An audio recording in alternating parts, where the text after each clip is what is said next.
That's gonna cost you $100,000.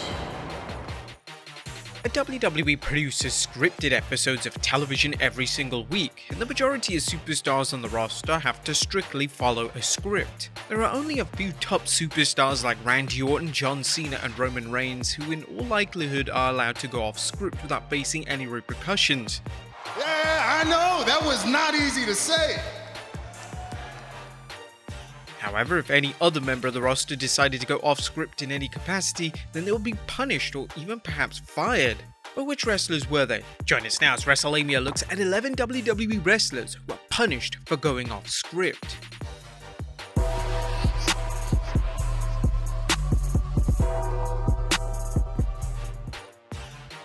Be sure to subscribe and hit that notification bell for daily wrestling videos, and follow us on Facebook for exclusive lists.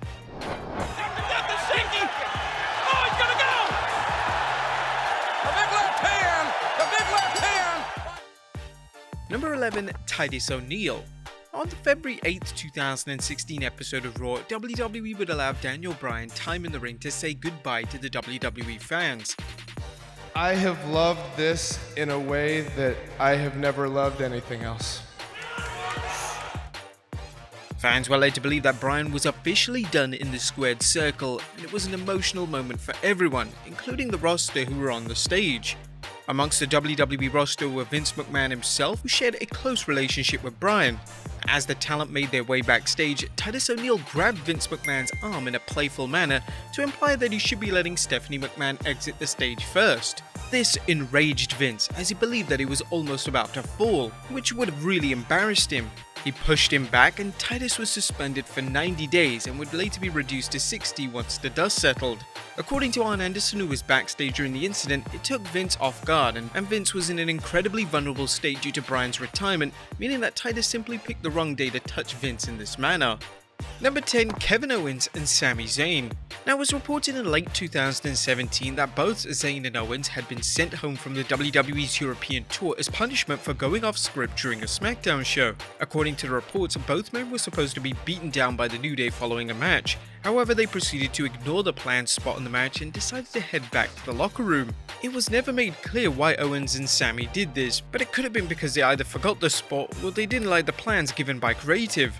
Due to the nature of the punishment, the latter is most likely. Although the punishment seemed severe, their position, so it was interesting that the punishment only impacted their time on the European tour.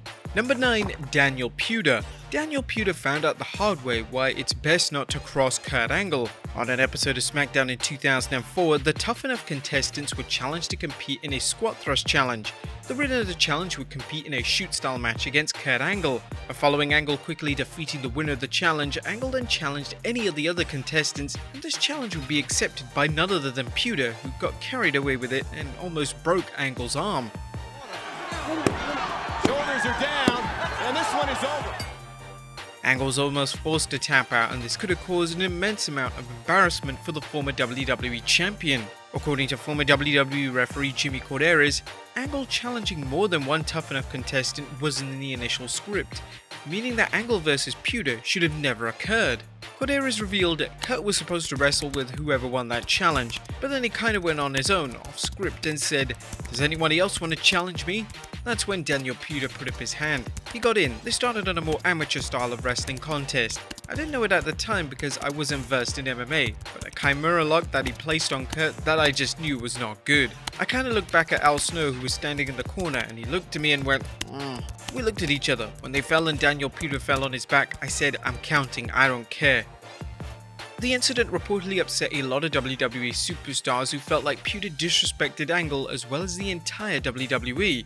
This all led to the 2005 Rumble, where WWE superstars Eddie Guerrero, Chris Benoit, and Hardcore Holly physically punished Puder with stiff chops and suplexes before Puder was ultimately eliminated from the match. Number 8, Big Cass. It's very rare in the WWE for a superstar to be outright fired for going off script. However, that's exactly what happened with Big Cass in 2018. During the time of Cass's firing, he was in the middle of the biggest push of his career. He was in a feud with Daniel Bryan, and this was a feud which positioned him as a top heel on the Blue brand, and it was a huge opportunity for the young superstar. We obviously know that Daniel Bryan wasn't medically cleared to compete tonight. He's not even here. But during the segment involving a mini Daniel Bryan, Cass decided to go off script. The segment was supposed to involve Cass hitting a big boot on the mini version of Bryan. Cass, however, decided to continue the beat down, and this made Vince McMahon absolutely furious. As soon as Cass got back through the curtain, he was chewed out by the boss. Cass would be released shortly after the incident, with his last match in the WWE being a losing effort against Bryan at 2018's Money in the Bank. Number 7. Kofi Kingston. Now, elements of a wrestling match are heavily scripted, and that certainly is the case with a match finish. Therefore, when a superstar goes off script and the finish of the match is messed up, this can have serious repercussions. In January of 2010, a triple threat took place between Kofi Kingston, John Cena, and Randy Orton. The finish of the match was supposed to be Orton hitting a punt kick on Kofi. However, Kofi got up far too soon, meaning Orton had to improvise and hit an RKO on Kofi for the victory. This made Orton furious. Kofi going off script here was clearly accidental, however it didn't stop him from being pushed down the card. Kofi was even initially picked to win the Money in the Bank match at Wrestlemania 26, however these plans were quickly cancelled thanks to his mistake. Goes for the RKO and connects. Kofi Kingston jaw and face. Number 6. The Revival. A WWE chairman, Vince McMahon, has always said that WWE isn't a wrestling company, it's a sports entertainment company. In recent years, he's been against the idea of referring to the WWE talent as wrestlers, and this extends to using the phrase pro wrestling on television. We're not sports entertainers. We are professional wrestlers. Therefore, when the Revival used the term pro wrestler on TV without permission, Vince wasn't happy, and the duo were quickly punished. As for their punishment, they were presented in rather unfunny comedic segments. Bro, you're not supposed to pour it on your little ooze. I was trying to get you to drink it. This was a stark contrast to the tag team that fans loved in NXT. Unfortunately, the comedy segments actually led to Vince wanting the Revival to turn into a comedy tag team full time with a completely new gimmick which would mock the decorated tag team. Their punishment would ultimately lead to the duo leaving the WWE and signing with rival AEW. Number 5. Ric Flair and Randy Savage. The WWE title match at WrestleMania 8 features Ric Flair defending the title against Macho Man Randy Savage. The finish of the match involved Macho Man winning the title, however that wasn't the main talking point of the match. During this time, WWE had a strict no blading policy. However, in the title match, Flair bladed, and this forced Vince McMahon to fine both men a substantial amount of money. The fine caused a lot of controversy as Bret Hart also bladed in his match against Roddy Piper, but Vince believed that Bret's blood was caused accidentally, and it wasn't achieved by a blade. According to Bret, he and Piper avoided the fine, while Savage and Flair were fined $5,000 each. Bret revealed, "So me and Roddy had the match, and of course, I was discreet. No one really saw what happened, and all of a sudden, I'm bleeding. And luckily for me, it wasn't a regular gusher.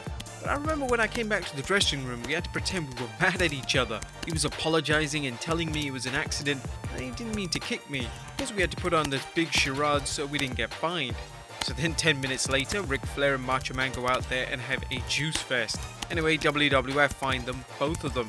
I think I got $5,000 each fined for having blood in the match.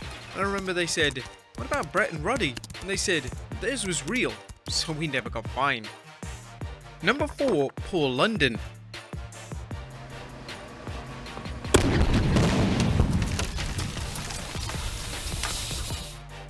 The apparent on-screen death of the Mr. McMahon character was one of the WWE's most controversial storylines, and it also led to a former WWE Tag Team Champion being punished.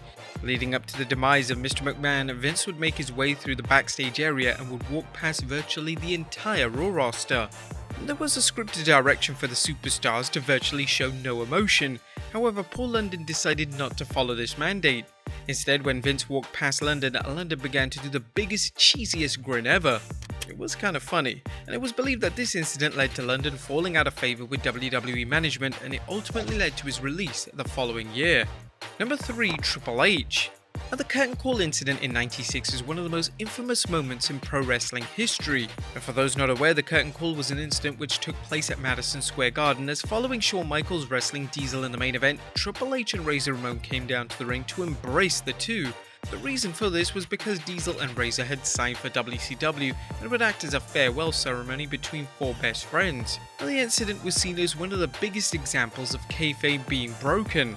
Following the incident, it was unfortunately only Triple H who was punished.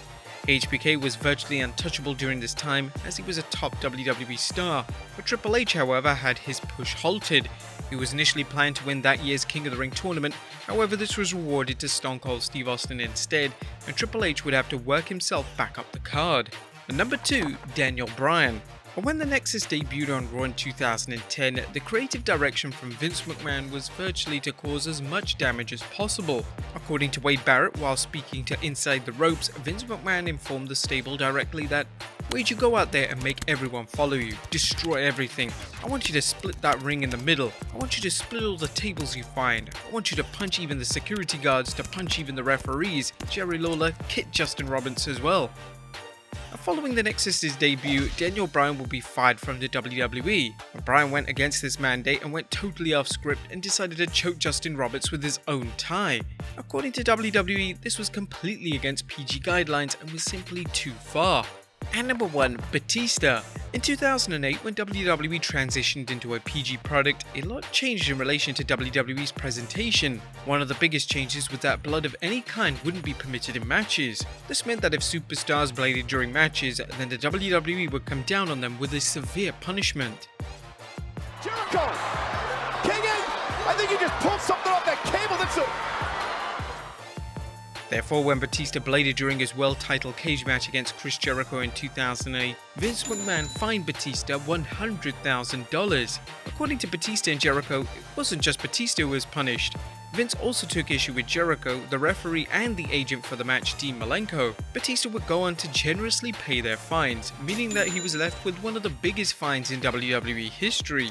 It's not the biggest though. Batista would reveal his motivation for the incident during an episode of Talk is Jericho and state, "You know, this was a point where we weren't shedding blood anymore. Yeah. You know, we're PG." And I just didn't want to hear that because it made no sense to me, especially when there's a title match involved. And yes. I knew we weren't supposed to do it. And I knew I would get consequences, but I thought I would get the consequences. Mm-hmm. And I didn't think they would be as harsh as they were. So Vince. Because I'm a little rough around the edges, man. I don't completely fit the PG bill. But there you have it, folks. 10 WWE wrestlers who were punished for going off script. Be sure to leave your comments down below, and I'll see you next time with some more wrestling content.